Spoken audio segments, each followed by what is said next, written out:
Stalo se již jakousi tradicí setkávání klubu důchodců z okolních obcí.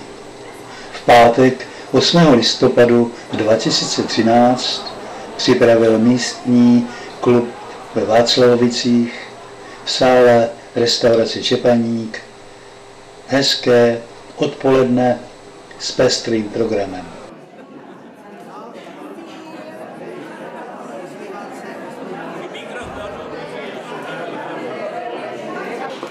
Vážení přátelé, jménem klubu důchodců v Václavovicích vás srdečně vítám. Vítám mezi námi starostku paní inženýrku Pustkovou Magdu. Vítám členy sousedních klubů ze Šenova, Kaňovic, Sedlišť, Bruzovic, Bludovic a Lučiny. Přeji, aby se vám u nás tady líbilo na Čepaníku. Já bych s dovolením jenom chtěla poděkovat za pozvání, vyřídit vám pozdravy pana místostarosty, který teď má rodičovské povinnosti. Děkuji moc, že jsem mohla mezi vás přijít, protože vždycky ráda zajdu mezi lidi, kteří už ví, o čem je život a s kterými se dá vždycky dobře diskutovat. Jsem ráda, že se takhle scházíte a že jste pořád veselí a že se dokážete dobře bavit. Takže ať vám to dneska vyjde, ať si to užijete a na zdraví. Zdraví a nazdar toho dnešního našeho setkání.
Thank you.